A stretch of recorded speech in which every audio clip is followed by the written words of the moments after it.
Conor McGregor is returning to the octagon. But who's he fighting?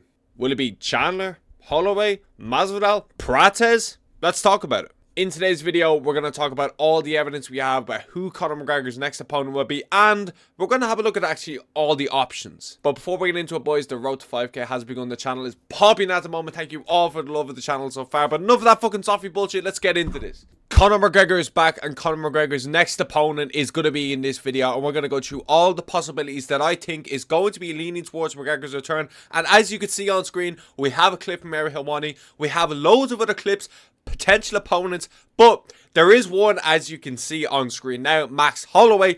That could be the money fight. That could be the one, but there are some other ones that I think we need to discuss, we need to look at, and we need to endure. But the first things first, we need a big nose winding. We need to see what nose winding is saying, because as well know, anyone that watches this channel, I'm from Ireland, so I understand the whole Conor McGregor era. I understand the hype. I understand everything about the sport. Us as MMA fans, we all get hyped for Conor's return. It is the biggest return in the sport. It's always been, who's Conor going to fight when he comes back? The opponent was always almost as big as Conor fighting. He needs a good dance partner. He needs a stylistic fight or just a big enough name value to really get the fans excited about his return, because the name value has not been there the last couple of years. But let's hear what Ariel Helwani has to say about McGregor, because he does actually give some very, very good news and promising news about a return. It was lacking. It was just lacking, and it feels like there's just been too much of that as of late. And, you know, you couple that with the answers that you get at the post-fight press conference, the demeanor, the state of things, the matchmaking. Now, he's talking about the UFC and kind of Dana White here, because how many times do they hear Dana White say, "What? Conor? Oh, yeah, we got something in the works for Conor. Yeah, we're going to announce that soon. Stay tuned. Tuesday, you guys." But never. Now, we did get Chandler versus Conor booked. We're going to talk about Chandler in this video. We did get Chandler versus Conor booked 2 years ago for International Fight Week, I believe it was. Conor pulled out, things like that. So we had the Ultimate Fighter as well. For the last couple of years, we've always kind of heard Conor's coming back this year. Then we finally got a fight announcement, but it didn't go through. Chandler wasn't even on the fucking card. Okay, now Chandler is booked, so Chandler's definitely taken the back seat, and he's kind of ruined his career. But Ariel's kind of giving out a little bit about Dana and the UFC here, saying we keep hearing this, that, and the fourth. And this is why I continue to say the master of good timing, the beneficiary of the best timing in the history of the sport is Conor McGregor, because he is sitting there. I'm being dramatic here, kind of burning down that meme of the dog and this is fine. He's kind of sitting there being like, all right, yep, I'm sitting pretty right now. Conor McGregor is not sitting pretty right now.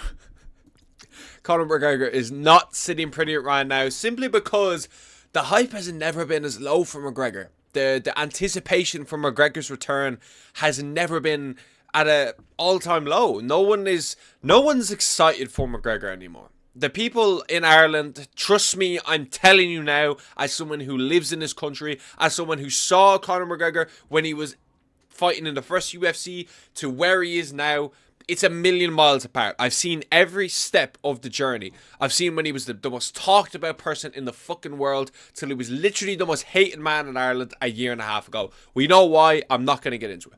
But I was like 13 maybe. I was in school when McGregor was on the come up. I was in the locker room where you'll do nothing.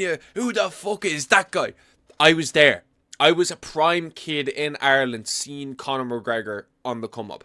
All of me and my friends would get together for a McGregor fight night. For McGregor Mayweather, McGregor Mendes, McGregor Alvarez. We did it all. I know more than anyone from England, America. It's different when it's in your own country. I live right beside Dublin. His home place is half an hour away from me. This is different. It's different when a kid from Ireland is seeing Conor McGregor on the come up. The excitement isn't there. People of Ireland don't like Conor McGregor anymore. The people of Ireland don't want anything to do with Conor McGregor.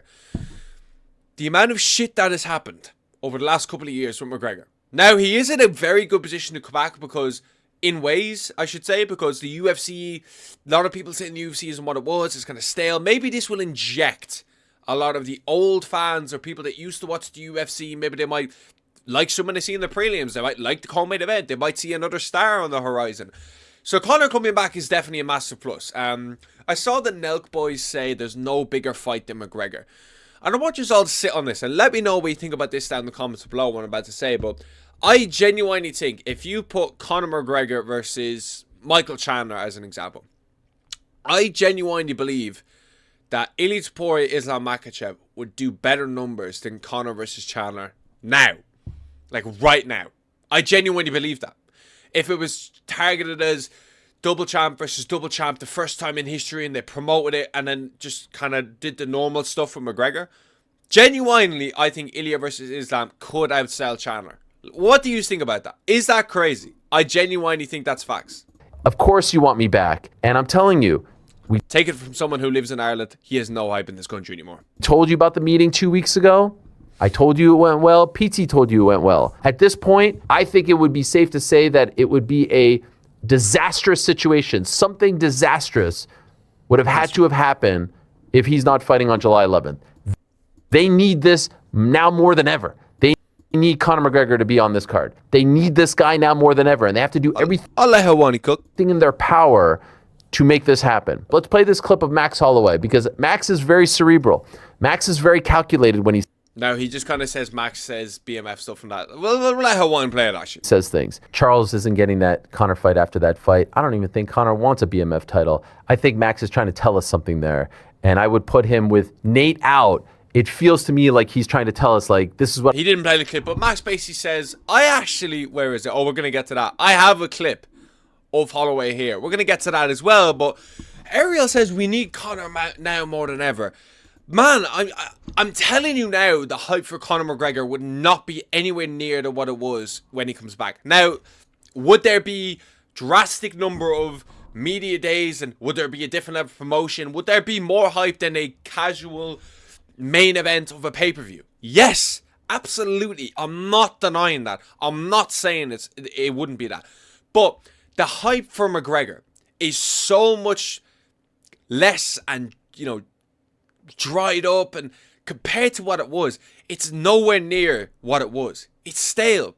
It's been there, done that. We don't need to reclaim it almost, because he's not fitting in a title picture in any division, especially 170. Okay, no fucking chance is he competing with the top guys at 170. McGregor's stale. McGregor's old news. The sport needs to move the fuck on from Conor McGregor. How many fucking times am I going to say it? Leave it in the past. Okay, you bring him back against Max Holloway. Holloway butchers his fucking face in, and then everything is fucked up. Because then Holloway's just lost to Oliveira. Now, maybe it brings Holloway back into the title picture. Casuals don't give a fuck. McGregor casuals are only choosing him for McGregor. But if he keeps losing, they're not going to be tuning in anymore. And speaking of the devil, let's hear what Max Holloway has to say. I don't think he can make It's a short clip. 55. I don't think he wants to, but we can fight whatever weight he wants. I want to get down back. It'd be a fun fight, I think. Conor's not going to shoot. I hope so, not. But never say never. I think Max Holloway's grappling would be enough to withstand a bloated fat Conor McGregor now at this stage of his career. A Snorlax version of McGregor. McGregor-lax, you could call him.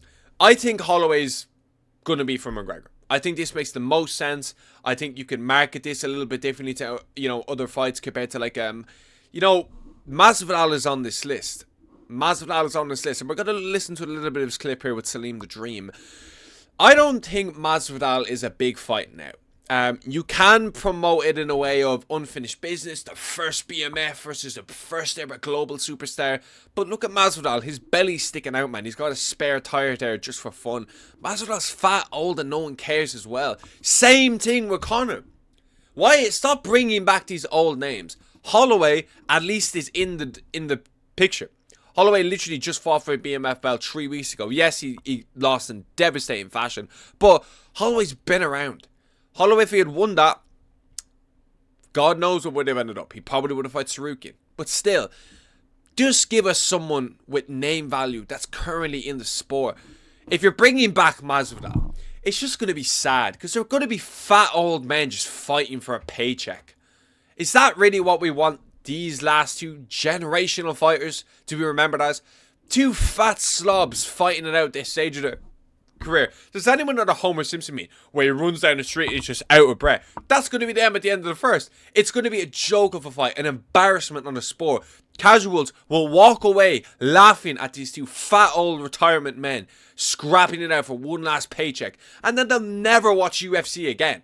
Never. It's just going to tarnish the sport even more. But if you give it to Holloway, Holloway butchers his face in and makes it look unrecognizable, leaves him there like a fucking pancake on a Tuesday. That is something we could work with.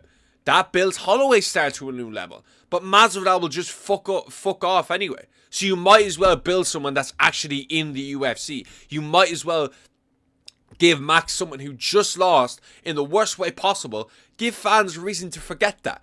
Give fans a reason to forget the Charles Oliveira fight. Give them a reason to forget that. You know what I mean? That didn't happen. Focus on this Conor thing. And if he butchers Conor, which he'd fucking smash Conor to pieces. It wouldn't even be close. He'd make his face look unrecognizable. He'd literally probably box his fucking beard off him. It wouldn't even be close, to be honest with you. Build off current fighters. We need to learn from the Tom Aspinall, John Jones situation. Look what happened. Dana was pushing this John Jones thing down our throat. Now we have a heavyweight champion that's completely diminished, discriminated, and he's probably going to fuck off the boxing in the next year. Okay, that's probably what's going to happen, and the heavyweight division's dead. Don't give the fucking fight to Masvidal. But let's hear what he has to say. So I got offered the fight on this card. This is the Netflix card. Now, I want to make clear, nothing to do with Conor. He was not offered Conor. He's talking about the Jake Paul card. Nate Diaz versus... I can't remember who Nate Diaz is fighting. It's a decent card. Actually, very good card. Muhammad Mokaev was on the card. Ronda Rousey. Ngannou. Some very good matchups. Very good matchups. I had a very But they are all just washed UFC fighters. good, nice offer from Netflix. But UFC had other plans for me. They said, no, we're gonna use you, and you know, we're gonna break the news here first on this podcast, who they want me to fight and when they want me to fight and where they want me to fight. I was talking to Nikisha. You know, I get along very well with Nikisha, and but love for him for even thinking of me and calling me up, but it just it didn't work out. So I had the first offer before they gave it to Nate. It was me, and I desperately wanted to take the fight, but UFC has a good plan for me, and they told me the plan. I like it, and we're gonna see it through now. Coming back now, Holy you know. shit, let's go. Coming back. Big up Salim. Salim actually seems like an actual MMA fan. Like, I was watching him and the MMA Guru on the pod. He actually seems like he knows his shit. He does seem like he knows his shit. I'll show you guys the message. He just says now that he's coming back, and Hunter says, welcome back home. I don't think it's Masvidal. But we have to take into consideration that who else? He says there's 3 opponents that could be on the card. Who else could Masvidal really get? Unless he gets like a Carlos Prates or something like that. That would be crazy. Speaking of Carlos Prates, this was rumored not too long ago. And this is a prime example. Full violence. Posted this. Now, they're not saying it was rumored or anything, but he was open to fighting at the White House. If you see a fight like this is pure, like, concrete evidence that MMA Twitter is never to be trusted. This will never happen. This would never happen. This should never happen. A fight like this makes absolutely no sense. Let's say by some miraculous miracle, McGregor chins him. You have lost your star prospect in Carlos Prates, who you are currently building. Holloway is completely different. Holloway just lost, okay? Carlos Prates just got a great win against Leon Edwards and is main eventing JDM in a few weeks. He just lost to Oliveira. He's not going to get chinned. Obviously, Carlos Prates wouldn't get chinned either. But he's been around. Holloway's been champion for 10 years. No, obviously not, actively still champion. But Holloway's been around so long. Carlos Prates is a massive star in the sport. Please. It doesn't make any sense either. Just stay that far away, okay? There's no history. It makes no sense. Prates is fighting up. If you ever see anything like that, know that it's bullshit.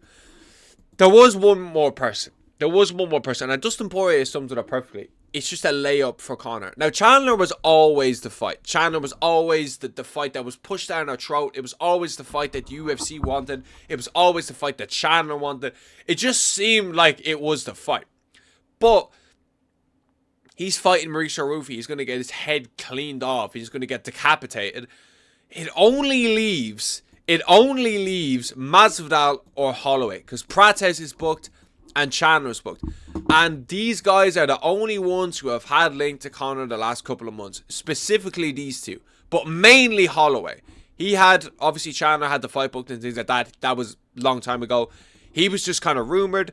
He's literally, Helwani is saying Max could be the fight. Max could be the fight. And I seen somewhere that Helwani said as well, potentially, that Max is the front runner. It makes all the sense in the world. Masvidal doesn't really make that much sense. Let's be real. At this stage of his career, no one's trying to see George Masvidal coming out of retirement home on his fucking little grandpa stick, hobbling to the cage like this. And then Conor, you know, no, I'm not going to say that. Conor, just, you mad Phil, George. You're going to get your head smacked off. Ilya Tatoa. Ba, ba, ba, ba, ba, ba. No, we're not trying to see it. We're not trying to see that. Okay? Put him against Max. Put him against Max. There's heritage. There's history. They fought before. As we can see here, they fought before. It makes the most amount of sense for Max's stage of his career. Because if Max, Max butchers his fucking face in, and he's going to, it will put a plaster over the Charles Oliveira healing. And that was fucking tough to watch as a Max Holloway fan. As a super Max Holloway fan. That broke my heart. That really did, boys. I won't lie. That shit was painful. But what do we think? What do we think? Out of all the options here, do you want to see a Masvidal? Do you want to see a Holloway? Do you want to see Prates? Do you want to see Chandler? Who do you think is making the most sense? I think it's you know, it's clear that it's going to be Holloway now, in my opinion. But let me know what you think down below, boys. And thanks for watching.